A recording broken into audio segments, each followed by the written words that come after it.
Good morning, welcome back to my channel. It's Erica. If you're new here, this is part 2. You're gonna want to watch part 1 so you're not completely lost. How you guys doing? Hopefully you guys are doing well.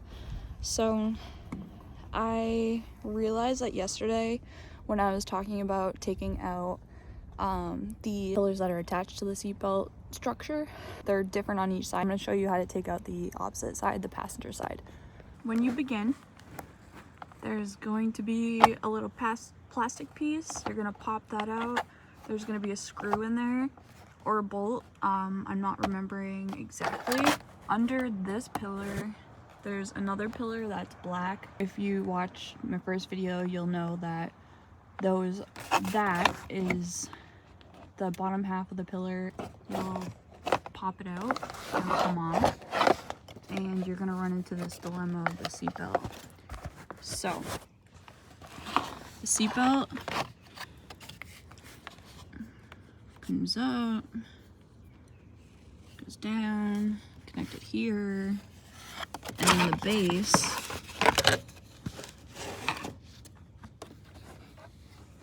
where you have the extra seatbelt is in this bad Larry wrapped around here, but we need to take off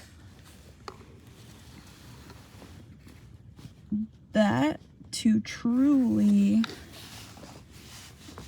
get off and then pull through the hole like I was talking about in the other video. So the bolt on the driver's side is actually attached like here, right? On this side, it's attached to the seat, the base of the seat.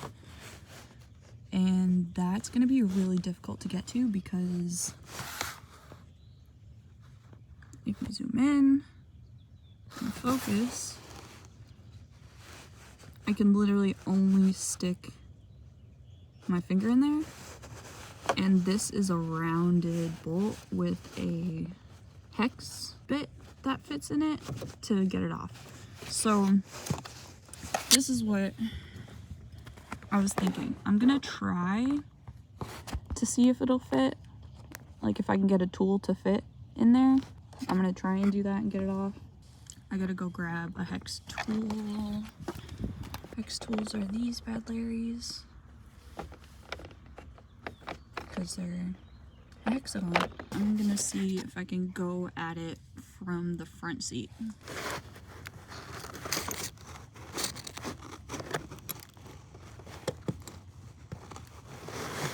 Oh man, I can't even get in there. So here's what we're gonna do.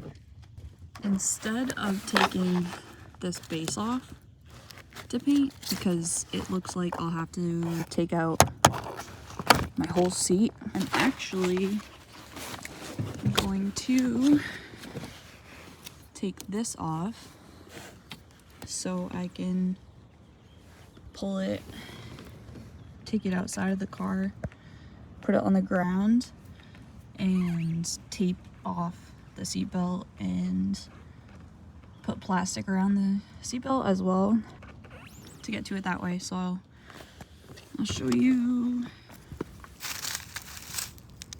I just found this on the ground.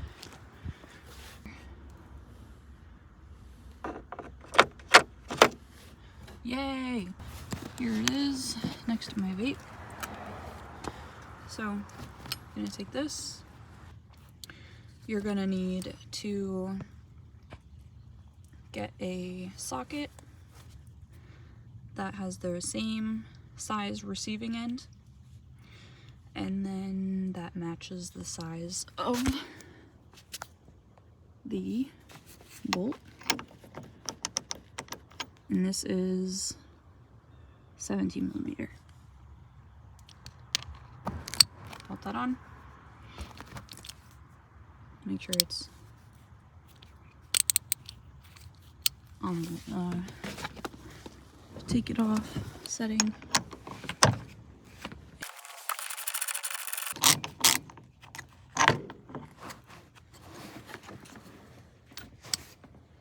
And to be honest, I'm just gonna leave the bolt in it. It's one less bolt to keep track of and not lose. Take this. So since this free falls, I'm gonna let that drop to the floor and take this, if I can get it. You're gonna be left with this situation. I'll show you how I'm gonna handle this. What I'm doing is I'm pulling the seatbelt out because that's where it all goes into, right? So we need to get it out of the car, so I'm pulling the seatbelt so that I can pop it on the ground. Like so. I'm gonna see if there's somehow I can hold the seatbelt up like so. I'm gonna use my little pivot tool. And that kind of holds that up. Like so. This is very close to my car, obviously. When you spray, you have overspray. So you're gonna want to plastic this off and tape the plastic on to secure so you don't get any overspray on the insides or here. Put a drop cloth or plastic down so you don't ruin your driveway, and then tape and plastic wrap the seatbelt. And also, we're not going to want any seatbelt fabric showing. We're going to cover this all with tape and plastic. All tape and plastic. And then we're going to do that. And we're going to leave it so there's room to get in between here. And as well, spray in here. So there's going to be no gray visible. I'm going to go prep this right now.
Okay, so this is it all plasticed off.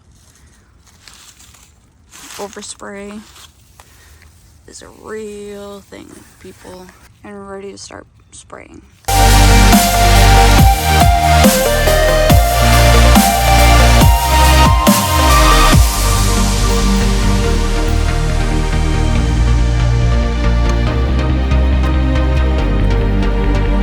First coat that and that.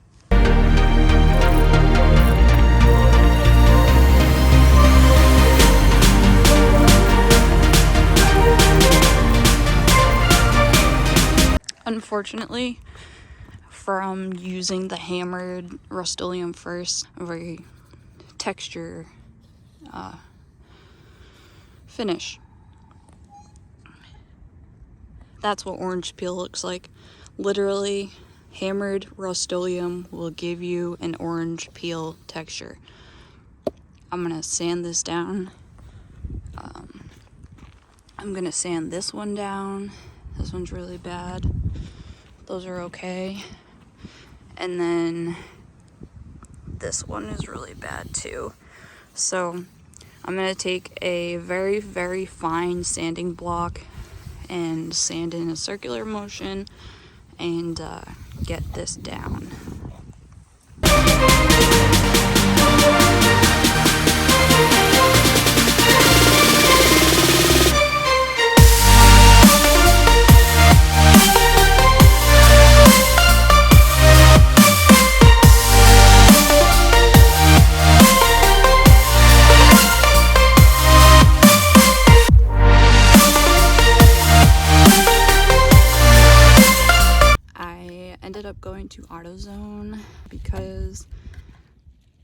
sanding just wasn't cutting it and I needed something stronger, so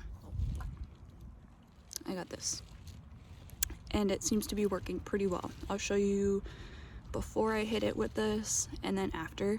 So basically all I'm doing is I'm using this, putting this on some shop towels and lightly like rubbing to get some layers down to even out the texture to, you know, make it flat. Okay, so this is the one I'm going to show you guys because this one is the worst. This is a really good example of what orange peel looks like. It literally looks like the peel of an orange. This can happen when you put too thick of a layer on, or in my case, from the textured spray paint at first. I guess it was supposed to leave a textured finish like this, so not the product's fault. It was mine. I should have read the label clearly. I applied lacquer thinner to the shop towel and rubbed it in circles. This is what it looks like after the lacquer thinner. I am not concerned about this piece because this piece is not going to show, but this is a good comparison of the texture that was on it and now that isn't. See that? Hell of a difference. So I'm gonna continue doing that and I'll check back in once it's done. This is what this one looks like with the lacquer thinner. I also want to mention that I'm giving it a light sand with a sanding block after I lacquer thin it, just in case there's any hairs or dirt or fibers from the towel that I'm using. I want to make sure that that's off there and this is smooth, so I'm also doing that as well. And then after I sand it, I wipe it down as well. What's up? Welcome back. It's day 2 of painting the interior. I'm actually driving right now. It's the end of the day. It took me all day because I either ran out of supplies and had to run to the store, ran out of paint, or was just working on it. So it was a success. Everything is fully covered. So I want to say when I used the paint thinner, saved my butt, dude. Like, such orange peel. It looked so bad. Way too textured. Lesson learned on the Rust-Oleum hammered. Now I know that means textured. Everything is drying outside right now, and I apologize for the bumpy ride. I'm driving a truck right now. I need an oil change really bad, and I'm going to Kentucky for the spring and the summer. This is so shaky. I am so sorry. So I'm going to Kentucky, so I need my car looked over because it's a 13.5-hour drive. Anyways, everything went well once I used the paint thinner and then sanded it slightly just to make sure, because when I used the paint thinner, I used shop towels and like it really wasn't problematic, but if I rubbed too hard, the paper towel would kind of, you know, come apart and get stuck to the paint that has a lacquer thinner on it. So I just used a sanding sponge real quick. I showed you guys, I'm pretty sure, and got that taken care of, and then coated it, and it looks a lot better than it did last night. A lot of the texture is gone, if not all of the texture gone, so I'm really happy with it. I'm doing laundry right now, and then when I get back home, I'm gonna take in each piece that has been painted, and I'm gonna put it in my living room because we have our wood stove in there. It's lit, and it's nice and warm and dry in there. That's like the perfect environment to really solidify that paint, to ensure that it doesn't produce any fingerprints. We're going for no fingerprints, we're going for no texture, we're going for a smooth gloss black finish, and I'm pretty happy with how it turned out.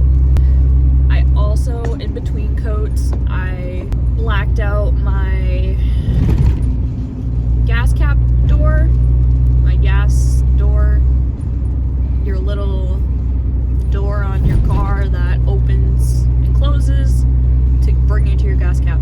I painted that black because it was silver and it kind of just like stood out in a bad way. I'm not really a big chrome person or a big silver person. I'm more of a black kind of person. It's just my preference.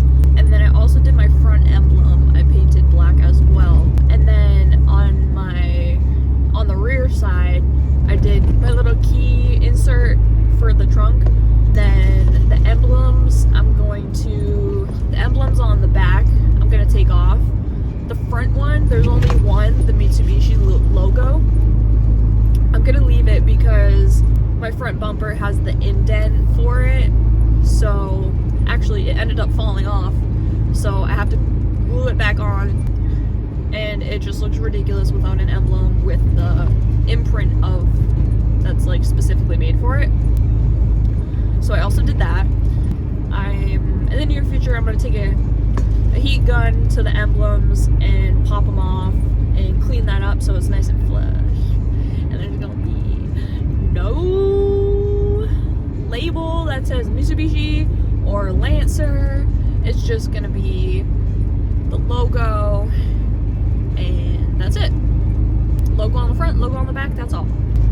I will show you guys when it's all complete and installed. So I'm gonna make sure to add that in here too, but I just want to check in and touch base and let you guys know what's up. And I was thinking about it, and I'm not really upset that I got the wrong paint. I mean, yeah, a little bit, obviously, because I could have been doing other things while I was fixing it, but it was an honest mistake.